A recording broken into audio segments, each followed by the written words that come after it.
ஜீவனுள்ள நல்ல ஆண்டவரே, நீர் எங்கள் மத்தியிலே இருக்கிறீர். நாங்கள் இதை உணர்ந்து நன்றியோடு உம்மை ஸ்தோத்திரிக்கிறோம். இந்த சிறப்பான நாளுக்காக ஸ்தோத்திரம் ஆண்டவரே. இந்த நாளை நாங்கள் காணும்படியாக நீ செய்திருக்கிற உங்களுடைய கிருபைக்காக ஸ்தோத்திரம். இம்மட்டுமாக நீர் வழி நடத்துகிறீர். இந்த நாளிலும் எங்கள் மத்தியில் நீ தங்கியிருந்து இந்த விசேஷித்த ஆராதனையை எங்களுக்கு நீர் ஆசீர்வதித்து கொடுக்க வேண்டும் என்று நாங்கள் ஜெபிக்கிறோம். நாங்கள் வேதத்தை படிக்கும்போது உங்களுடைய சித்தத்தை எங்களுக்கு வெளிப்படுத்தி காட்டியருளும். எங்களுடைய கண்களை நீர் திறந்து உங்களுடைய வேதத்தில் இருக்கிற அதிசயங்களை நாங்கள் காணும்படியாக நீர் கிருபை புரிந்தருளும். எல்லாவற்றையும் நீர் பொறுப்படுத்திக் கொள்ளும். இயேசுவின் நாமத்திலே ஜெபிக்கிறோம் ஆண்டவரே, ஆமென். கிறிஸ்துவுக்குள் பிரியமானவர்களே, உங்கள் யாவருக்கும் இயேசு கிறிஸ்துவின் நாமத்தினாலே என்னுடைய வாழ்த்துதலை நான் தெரிவித்துக் கொள்கிறேன். குறிப்பாக புலவர் சாலமோன் என்னை அன்போடு அழைத்ததற்காக நன்றி செலுத்துகிறேன். இந்த சந்தோஷமான நாளிலே உங்கள் யாவரையும் பார்ப்பது அதிக சந்தோஷம்.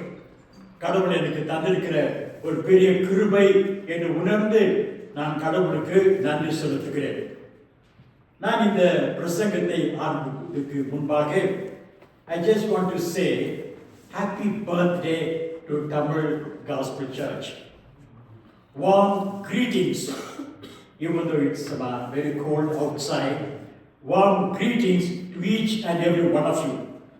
In the matchless name of our Lord and Savior, Jesus Christ, on this memorable occasion of the 17th anniversary of the formation of Tamil Gospel Church.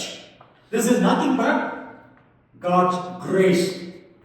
We rejoice and give thanks to God that He has brought us safely to this place to celebrate the 17th anniversary of our church. கடவுளுடைய பெரிய கிருபை இந்த நாளை நாம் கண்டு இந்த விழாவை நாம் கொண்டாடுவது.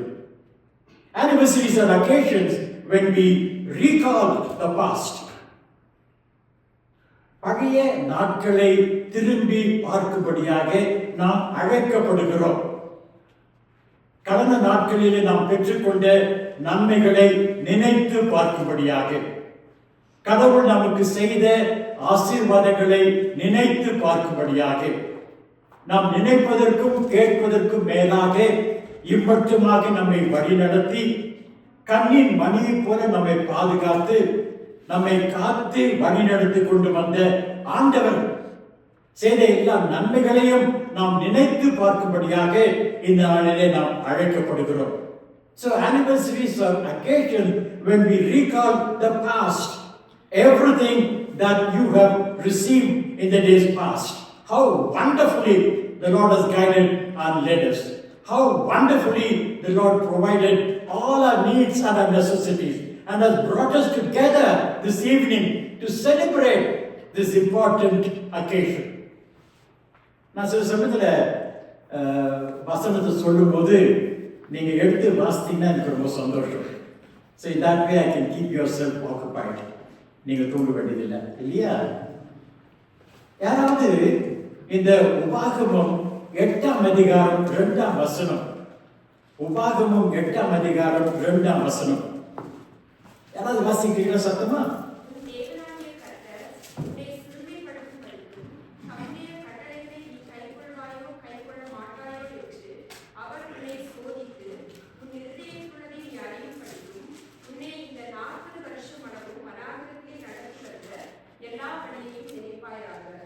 Okay, remember everything that the Lord your God has done to you in these 40 years when you were walking in the wilderness. Remember everything that the Lord your God has done to you these 40 years in the wilderness. So I take that word, that number 40, and remove it and put 17.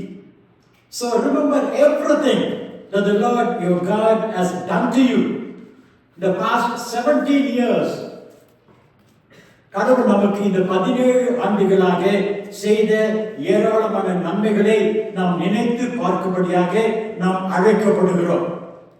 அதே உபாகமம் 1 அதிகாரம் 31 வசனத்திலே நாம் வாசிக்கிறோம். Moses சொல்லுகிறார் மக்களை பார்த்து, as a father carries his child, the Lord your God carried you all the way that you went and brought you to this place on time. So remember, and as a father carries his child, the Lord your God carried you on his shoulder all these 17 years and has graciously brought you to this place to celebrate the 17th anniversary of our church. சங்கீதக்காரர் சொல்லுகிறான் 77ஆம் சங்கீதத்திலே, பூர்வ நாட்களை நினைத்து பாருங்கள், கடவுள் உங்களுக்கு செய்த நன்மைகளை நினைத்து பாருங்கள். 5ஆம் வசனத்திலும் 10ஆம் வசனத்திலும், remember the good old days of the past, recall the days of the old, and remember all the wonders the Lord has done in your life in the days past. கடவுள் இம்மட்டுமாக உங்களுக்கு செய்த ஏராளமான நன்மைகளை நினைத்து பாருங்கள். பலவிதமான மலைகளை கடந்து வந்தோம், பலவிதமான பாலைவனங்களை நாம் கடந்து வந்தோம், பலவிதமான கரடு முரடான பாதைகளிலே நாம் நடந்து வந்தோம். ஆனாலும் கடவுள் நம்மை கைவிடாமல் தாங்கி பலப்படுத்தி இம்மட்டுமாக நம்மை வழிநடத்தி கொண்டு வந்திருக்கிறார். அது மாத்திரமல்ல, anniversaries are occasions when we look forward. நாம் முன்னோக்கி பார்க்கும்படியாக நாம் அழைக்கப்படுகிறோம். We are not simply a people with a past, but we are a people with a future. கடவுள் நமக்கு முன்பாக ஒரு பெரிய எதிர்காலத்தை வைத்திருக்கிறார், ஒரு பெரிய திட்டத்தை நமக்கு வைத்திருக்கிறார்.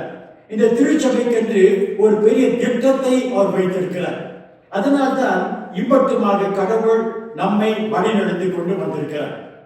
ஆகவேதான் எரேமியா சொல்லுகிறார் 29ஆம் அதிகாரம் 11ஆம் வசனத்திலே, Tamil Gospel Church, listen, I know the plans I have for you, the plans for your good and not for evil. And remember, I'm planning to do something great. So I'm planning to give you a bright future with a great hope. உங்களுக்கு முன்பாக ஒரு புதிய உலகத்தை நான் வைத்திருக்கிறேன், ஒரு பெரிய திட்டத்தை நான் வைத்திருக்கிறேன். ஆகவே anniversaries are occasions when we recall the past. At the same time, anniversaries are occasions when we are called to look forward, look ahead. உங்களுக்கு முன்பாக வைத்திருக்கிற பந்தய பொருளை நோக்கி ஓடும்படியாக நீங்கள் அழைக்கப்படுகிறீர்கள். இந்த நாளில் உங்களுக்கு முன்பாக நான் வைக்க விரும்புகின்ற வசனம் 1 கொரிந்தியர் 16ஆம் அதிகாரம் 13ஆம் 14ஆம் வசனங்கள். யாராவது எழுத்தவர்கள் வாசிக்கலாம். 1 கொரிந்தியர் 16ஆம் அதிகாரம் 13ஆம் 14ஆம் வசனங்கள். நாம் வாசிக்க கேட்ட பகுதி.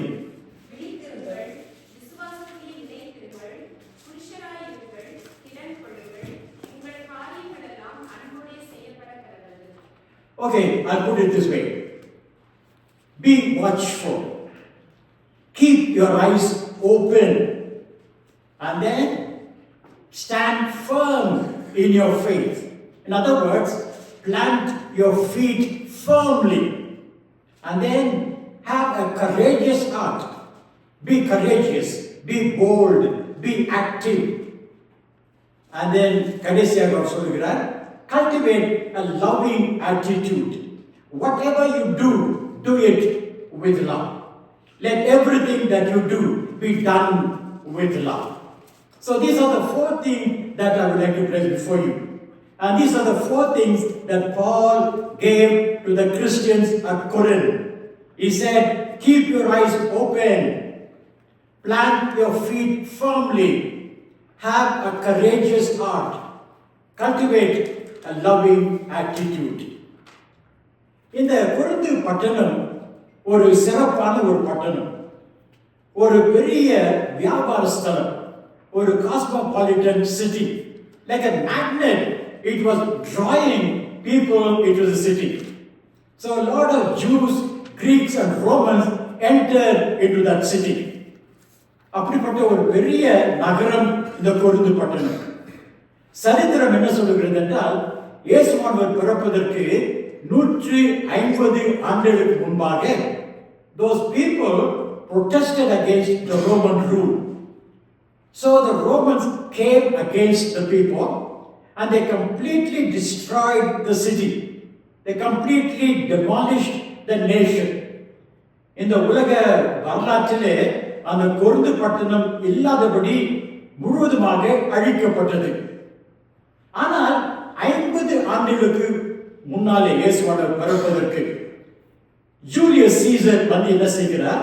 அந்த பட்டணத்தை மறுபடியும் கட்டுகிறார்.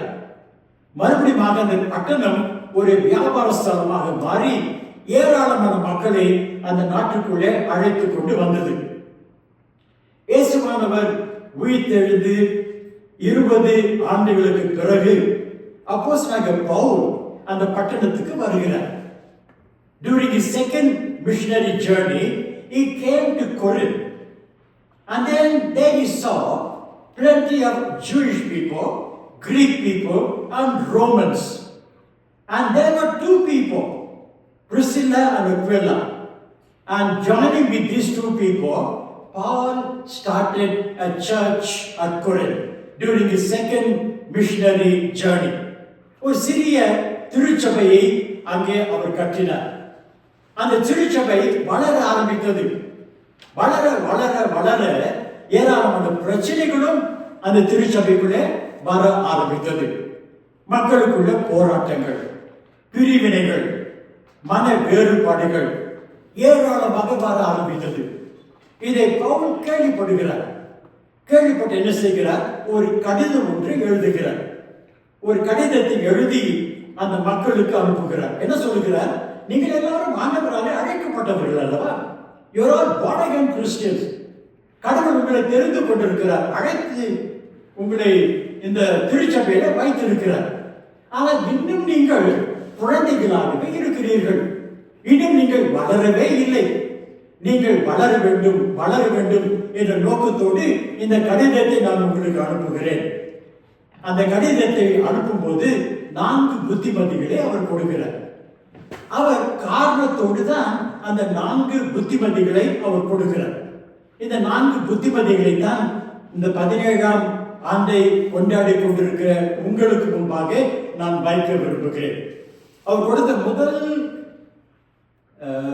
அட்வைஸ் என்னவென்றால், கீப் யுவர் ஐஸ் ஓபன். இன்னொரு டிரான்ஸ்லேஷன் நான் பார்க்கிறோம், B watchful, be alert, B awake, keep your eyes open. ஏன் சொல்றாரு கீப் யுவர் ஐஸ் ஓபன்? அந்த திருச்சபையில என்ன பார்த்தார் அவரு? 3 காரியங்களை அவர் பார்க்கிறார். என்ன பார்க்கிறாரு? We are living in a world where we are tossed by different kinds of doctrines, different kinds of teachings, different kinds of interpretations. அந்த திருச்சபையில கள்ள போதகர்கள் நுழைய ஆரம்பித்தார்கள், கள்ள தீர்க்கதரிசிகள் நுழைய ஆரம்பித்தார்கள். அவர்கள் தவறான போதனைகளை அவர்களுக்கு கொடுக்க ஆரம்பித்தார்கள். அதில் நாஸ்டிக்ஸ் என்ற ஒரு குரூப் இருந்தது. அவர் சொன்னது நாஸ்டிசிசம். என்ன சொன்னார்கள்? இந்த சரீரம் வேறு, ஆத்மா வேறு. நீங்க சரீரத்தில் எதை செய்தாலும் அது உங்கள் ஆத்மாவை பாதிக்காது. நீங்கள் மரித்தால் சரீரம் பூமிக்குள்ளே செல்லும், ஆத்மா ஆண்டவரிடத்தில் செல்லும். Whatever you do in your body is not going to affect your soul. You can commit sin, you can live as you like, but it's not going to affect your soul, because your body is going to the ground and your soul is going to the Lord. தவறான போதனைகளை அவர்கள் கொடுத்து மக்களை குழப்பிக் கொண்டிருந்தார்கள். இந்த குழப்பத்தை அப்போஸ்தலனாகிய பவுல் பார்க்கிறார். சொல்லுகிறார், நீங்கள் விழிப்புடன் இருக்க வேண்டும், ஜாக்கிரதையாக இருக்க வேண்டும். பலவிதமான கள்ள தீர்க்கதரிசிகள் உங்கள் மத்தியில் நடமாடிக் கொண்டிருக்கிறார்கள். அன்றைக்கு மாத்திரமல்ல, இன்றைக்கும். எங்க பார்த்தாலும் ஜெகோவா விட்னஸ், எங்க பார்த்தாலும் மார்மன் குரூப். ஜெகோவா விட்னஸ்லாம் உங்க வீட்டுக்கு வந்து கதவு தட்டுவாங்க இல்லைங்களா? 2 பேரா கதவு தட்டுவாங்க. ஜெகோவா விட்னஸ் பற்றி நீங்க என்ன நினைக்கிறீங்க? அவங்க நம்ம பைபிள் யூஸ் பண்றாங்க, வேற பைபிள் யூஸ் பண்றாங்க. அவங்க இயேசு சாமி கடவுளா இல்லையா? நீங்க அவங்க கிட்ட பைபிள் வச்சு எடுத்து பாருங்க. அதுல யோவான் எழுதின சுவிசேஷம் 1ஆம் அதிகாரத்துல 1ஆம் வசனம் என்ன வாசிக்கிறோம்? ஆதியில வார்த்தை இருந்தது, அந்த வார்த்தை தேவனாய் இருந்தது, அந்த வார்த்தை in the beginning was the word and the word was with God and the word was God. அவங்க பைபிள்ல the word was a God. That's totally contrary to the teaching of the Bible. அவங்களுக்கு யெகோவா தான் கடவுள், இயேசு சாமி ஒரு சின்ன ஒரு தேவர், முக்கோடி தேவர்கள் ஒருத்தர் மாதிரி ஒரு சின்ன தேவர். அவர் உண்மையான கடவுள் அல்ல. யெகோவா உண்மையான கடவுள், இயேசுவானவர் சாதாரண ஒரு கடவுள், ஏ காட். 10 கடவுள் ஒரு கடவுள் மாதிரி. அந்த மாதிரி தவறான போதனைகள் நிரம்பி கொண்டிருக்கிற உலகத்திலே நாம் வாழ்ந்து கொண்டு வருகிறோம். If you do not speak in tongues, you are not a Christian. If I have the gift of prophecy, I'm little higher in my spiritual life, and you are lower in spiritual life. எங்க சொந்தக்காரர் ஒருத்தர் இருந்தார். அவர் எங்களை பார்த்து சொல்வாரு, நான் ஐயர் தான் சொல்வாரு, நீங்களும் SSLC, நாங்களும் BA, ஏன்னா நாங்கள் born again, நாங்களும் BA, நீங்களும் SSLC சொல்வார். அது மாதிரி பலவிதமான போதனைகள் நிரம்பி இருக்கின்ற ஒரு உலகத்திலே வாழ்ந்து கொண்டு வருகிறோம். அப்போஸ்தலர் பவுல் சொல்கிறார், நீங்கள் விழிப்புடன் இருக்க வேண்டும், விழிப்புடன் நீங்கள் இருக்க வேண்டும். அது மாத்திரமல்ல, ஏன் அவர் சொல்கிறார் என்றால், we are living in a world where we are surrounded by all kinds of evil, violence, immorality and war. We are living in a world where we are made to compromise with the world. We are living in a world where we question the sacredness of marriage. We question the Christian principles. அப்படிதான் பேதுரு சொல்லுகிறார், இந்த சாத்தான் யாரை மாதிரி இருக்கிறான்? கர்ஜிக்கிற சிங்கத்தை போல யாரை விழுங்கலாம் என்று வகை தேடிக் கொண்டிருக்கிறான். ஆகவே கண்களை திறந்து நீங்கள் விழிப்பாக இருக்க வேண்டும். The Satan is like a lion waiting for an opportunity to devour people. எப்பொழுதும் நீங்கள் விழிப்பாக இருக்க வேண்டும். பயங்கரமான உலகத்திலே நாம் வாழ்ந்து கொண்டு வருகிறோம். இந்த 2 ராஜாக்கள் 6ஆம் அதிகாரத்துல ஒரு சின்ன கதை ஒன்று வருது. அங்க எலைஷா ஒரு வேலைக்காரர், அந்த கதை உங்களுக்கு தெரிஞ்சிருக்குன்னு நினைக்கிறேன். அவங்க 2 பேரும் டோதான் என்ற ஒரு ஊர்ல இருந்தாங்க. அந்த காலையில அந்த வேலைக்காரர் எழுச்சி பார்க்கலாம். பார்த்தா அந்த ஊர் முழுவதும் போர் வீரர்கள், குதிரைகள், தேர்கள் எல்லாம் நின்று கொண்டிருக்கிறதை அவன் பார்க்கிறான். Enemies were surrounding the town. As soon as he saw those people, he said, we are doomed. நம்ம தப்பித்துக் கொள்ள முடியாது. அப்போது எலிஷா சொல்லுகிறார், there are more people with us than there are with them.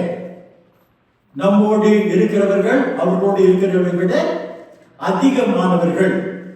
அப்படி சொல்லிட்டு அவர் ஜெபம் பண்றாரு. என்ன ஜெபம் பண்றாரு? ஆண்டவரே, என்னுடைய வேலைக்காரனுடைய கண்களை திறந்தருளும். And when he prayed, God opened the eyes of the servant and he was able to see horses and chariots of fire around the prophet. கண்கள் திறக்கப்பட்ட உடனே அவன் ஒரு பெரிய அற்புதத்தை அவன் பார்க்கிறான். பயங்கரமான உலகத்திலே தன்னை சுற்றிலும் ஆண்டவர் பாதுகாக்கிற ஒரு சேனையை அனுப்பியிருக்கிறார் என்பதை அறிந்து கொள்கிறார். நீங்களும் நாங்களும் எப்பொழுதும் keep your eyes open, because we are living in a world where we are surrounded by all kinds of evil. அது மாத்திரமல்ல, ஏன் பவுல் சொல்லுகிறார் என்றால், we are living in a world where opportunities for ministry are more.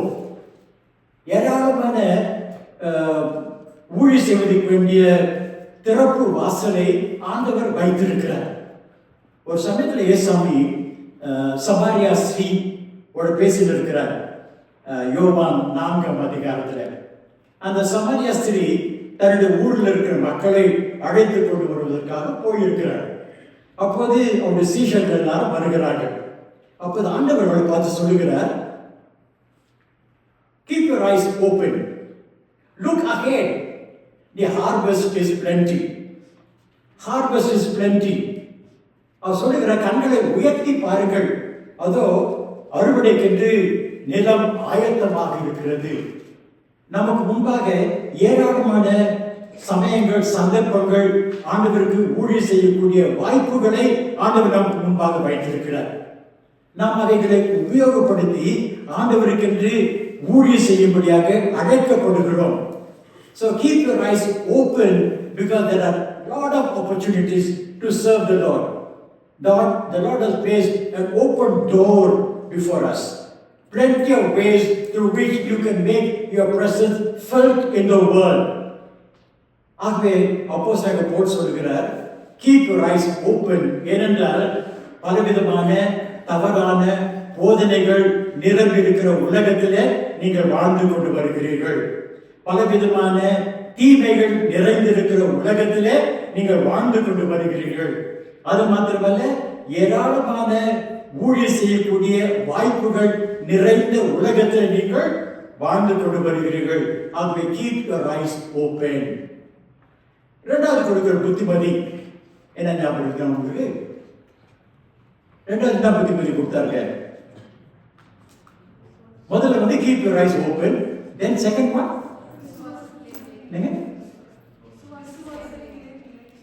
stand firm in your faith. And what I said was plant your feet firmly. Plant your feet firmly. விசுவாசத்தில் நீங்கள் நிலைத்திருக்க வேண்டும். விசுவாசத்துக்கு எதுக்கு டெஃபினிஷன்? எங்க பார்க்கிறோம் விசுவாசத்துக்கு definition?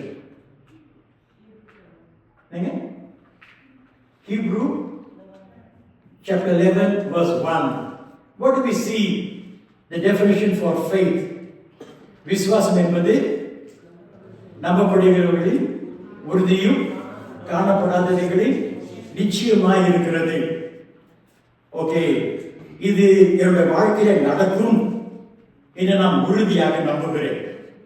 அது கண்டிப்பாக ஒரு நாளில் நிறைவேறும் என்று நான் உறுதியாக நிச்சயித்திருக்கிறேன். To put it in a different words, faith is believing that God will fulfill all His promises in my life, even though I do not see any of them taking place in my life right now. கடவுள் எனக்கு ஏராளமான வாக்குத்தத்தங்களை கொடுத்திருக்கிறார். அவைகளில் ஒன்றாகிலும் என்னுடைய வாழ்க்கையில் நிறைவேறாமல் போனாலும் ஒரு நாளில் நடைபெறும் என்று நான் உறுதியாக நம்புகிறேனே, அதுதான் விசுவாசம். Faith is casting oneself unreservedly on the mercy of God, abandoning all trust in one's own resources. Somebody said, faith is believing in God's character. He is what He does. And faith is believing in God's promises. He will do what He says. நம்ம எல்லாரும் பார்த்து நம்புகிறவர்களா அல்லது பார்க்காம நம்புகிறவர்களா? சொல்லுங்க. நம்மள பார்த்து நம்புறவங்களா அல்லது பார்க்காமயே நம்புறவங்களா? யாருங்க? ஏசு என்ன சொல்றாங்க தோமாவுக்கு? பார்த்து விசுவாசிக்கிறதை விட பார்க்காமல் விசுவாசிக்கிறது சிறப்பானது. For us, seeing is believing. But Christian faith is believing without seeing. நீங்க ஆப்பிரிக்கன் இம்பாலா அப்படின்னு ஒரு மான் இருக்குதுங்க. அந்த மான் நம்ம இங்க பார்க்க முடியாது, ஜூல தான் பார்க்கலாம். It has long legs. அது ரொம்ப ஈஸியா ஒரு 30 அடி ஜம்ப் பண்ணுங்க. ஒரு 6 அடி ஃபென்ஸ் இருந்தா கூட அது ஈஸியா அப்படியே ஜம்ப் பண்ணிடும். அந்த ஆப்பிரிக்கன் இம்பாலாவை இப்ப எங்க வச்சிருக்கிறாங்கன்னா ஜூல வச்சிருக்கிறாங்க. ஜூல ஆனா ஒரு 3 அடி 4 அடி சவுர் கட்டி அந்த இம்பாலாவை வச்சிருக்கிறாங்க. அது ஜம்ப் பண்ணாது. ஏன் ஜம்ப் பண்ணாது? அதுக்கு நல்ல லாங் லெக்ஸ் இருக்குது, ஈஸியா ஜம்ப் பண்ணும். But it will not jump unless it knows where it is going to land. Unless he sees what is there on the other side of the fence. unless he knows where he is going to land, he will not jump.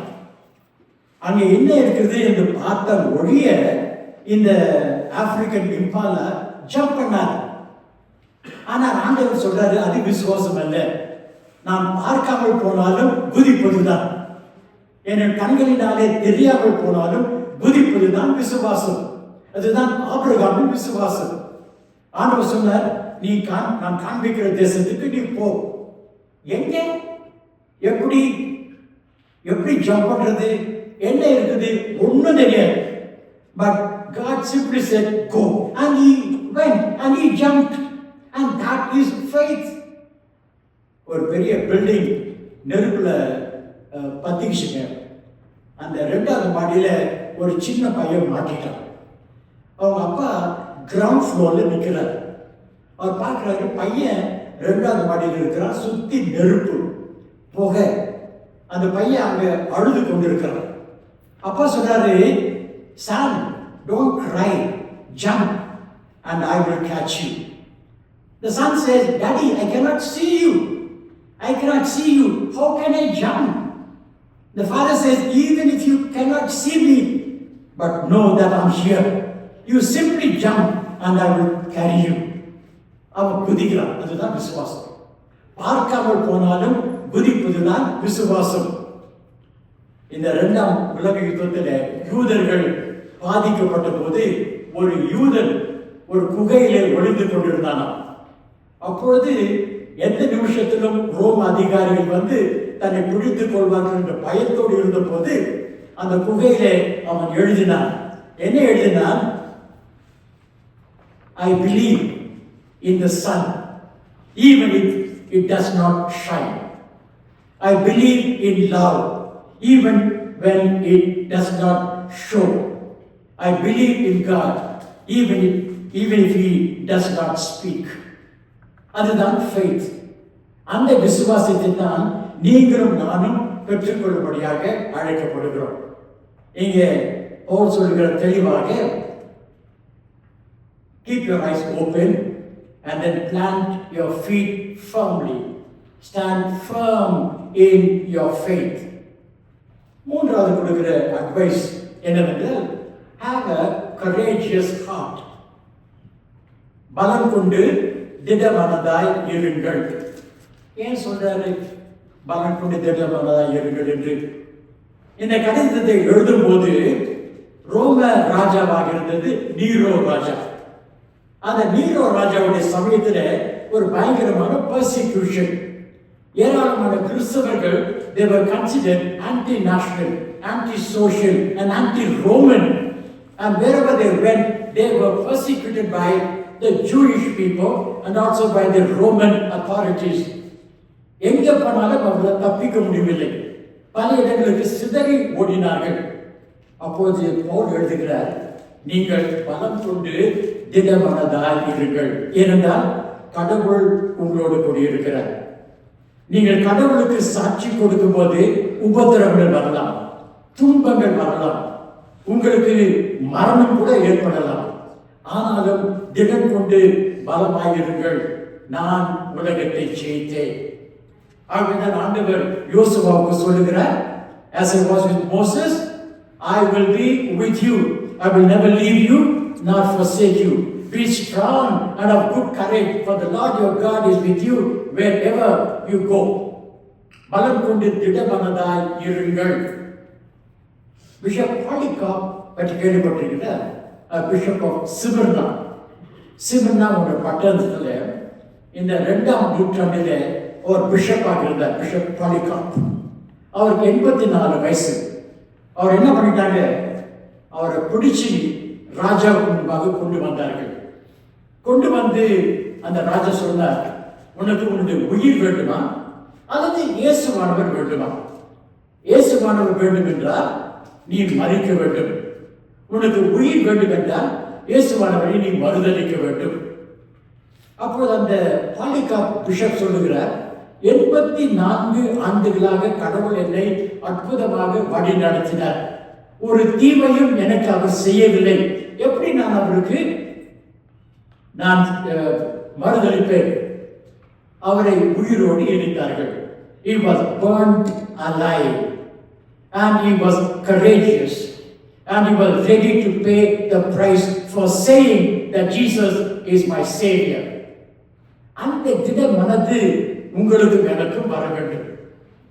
இங்கே அப்போஸ்தலனாகிய பவுல் சொல்லுகிறார், யாராவது எடுத்தவர்கள் வாசிக்கலாம். ரோமர் 8ஆம் அதிகாரம் 35ஆம் வசனம். மற்றவர்கள் 39ஆம் வசனத்தை பின்னால வாசிக்கலாம். ரோமர் 8:35.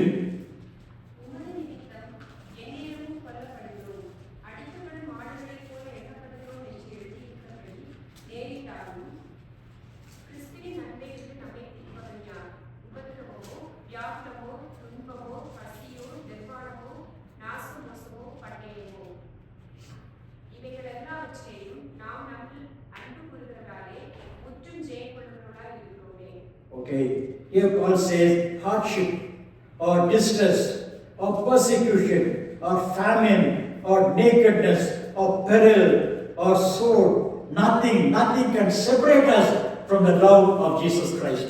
ஆக நீங்கள் பலம் கொண்டு திடமனதாய் இருங்கள். 39ஆம் வசனம்.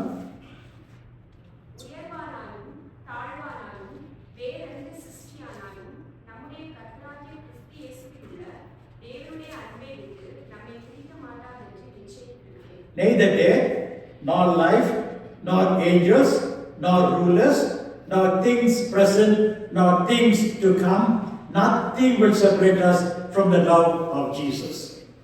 ஆகவே உலகத்தில் நாம் ஊழியம் செய்யும்போது பலவிதமான போராட்டங்கள் வரலாம், பலவிதமான பிரச்சனைகள் வரலாம், பலவிதமான எதிர்ப்புகளை நாம் சந்திக்கலாம். ஆனால் அந்த எதிர்ப்புகளின் மத்தியிலே நாம் நிலைத்திருக்கும்படியாக அழைக்கப்படுகிறோம். நம்மளாம் வசதியை உட்கார்ந்து இருக்கிறோம். ஆனால் இந்தியாவில் சதீஷ் மாகாணத்தில் என்ன நடக்குதுன்னு நமக்கு தெரியுமா? மணிப்பூரில் என்ன நடக்குதுன்னு நமக்கு தெரியுமா? இந்த 2 வாரத்துக்கு முன்னால எவ்வளவு அசிங்கமா ஊழியர்கள் எல்லாரும் அவமானப்படுத்தப்பட்டார்கள். அவங்க எல்லாரையும் நேக்கடா கூட்டிட்டு போய் அவங்களுக்கு எல்லாம் செருப்புல ஒரு மாலையை அணிவிச்சு அவங்க எல்லாரும் தெருவா கூட்டிட்டு போனாங்க. காரணம், அவங்க எல்லாம் இயேசு சுவாமியை விசுவாசிக்கிறவர்கள், இயேசு சுவாமிக்காக ஊழியம் செய்கிறவர்கள். அவமானப்படுத்தினார்கள். The nuns were raped. இதெல்லாம் இந்த ஒரு மாசத்துல இந்தியாவில் நடந்தது, இன்றைக்கும் நடந்து கொண்டு வருகிறது. ஆனாலும் அவர்கள் உறுதியாக ஆண்டவருக்கென்று பணியாற்றிக் கொண்டிருக்கிறார்கள். அந்த திட மனது உங்களுக்கும் எனக்கும் வர வேண்டும். ஆகவேதான் அப்போஸ்தலனாகிய பவுல் கொடுக்கிற 3வது ஆலோசனை, have a courageous heart. கடைசி ஆலோசனை என்ன சொன்னாங்க?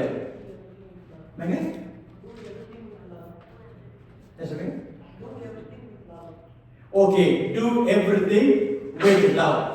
So I put it this way, cultivate a loving attitude. ஏன் அப்படி சொன்னாருங்க? சொன்னதுக்கு ஒரு காரணம் இருக்கு இல்லையா? ஏன் அந்த புத்திமதி சொன்னாரு?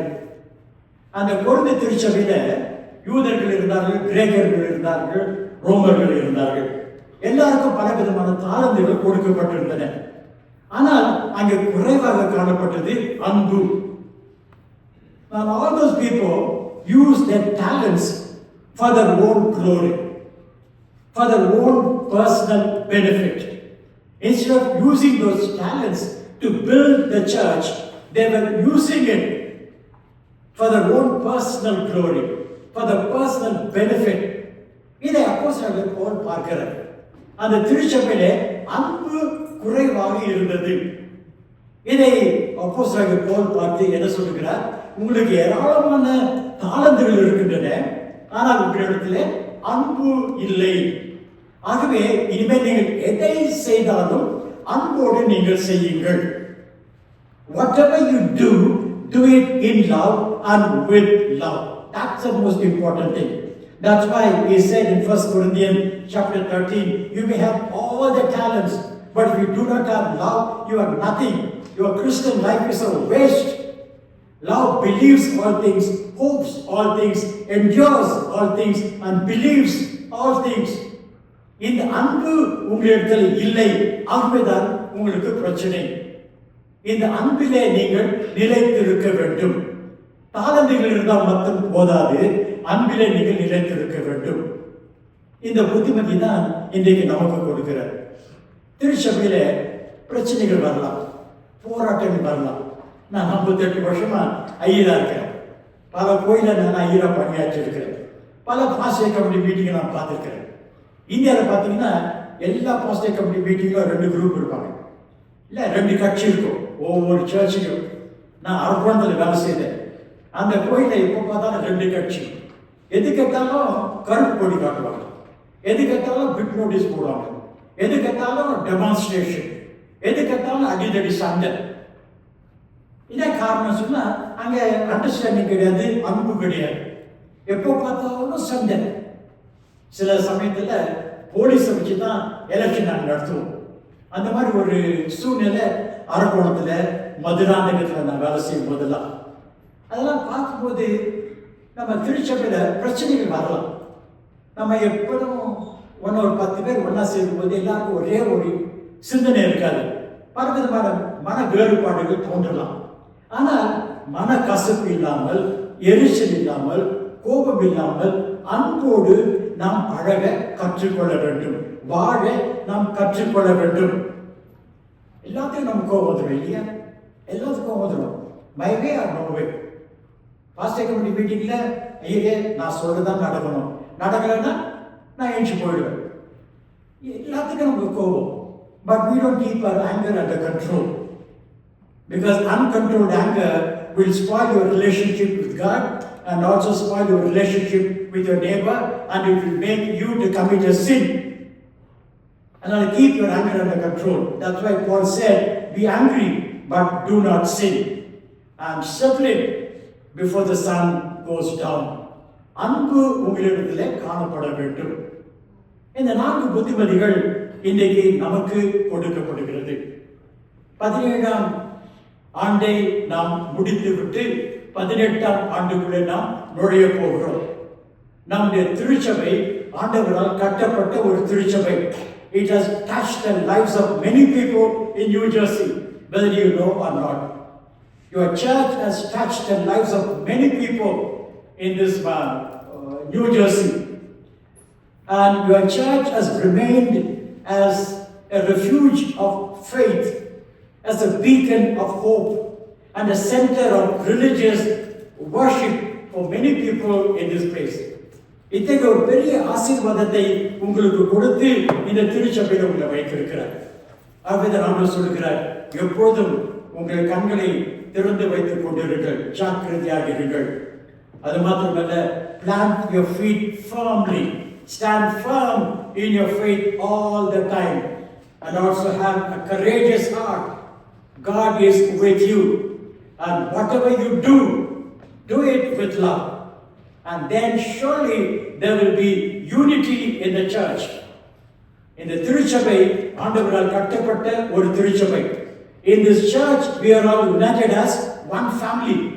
In this church we are all united as brothers and sisters in Christ.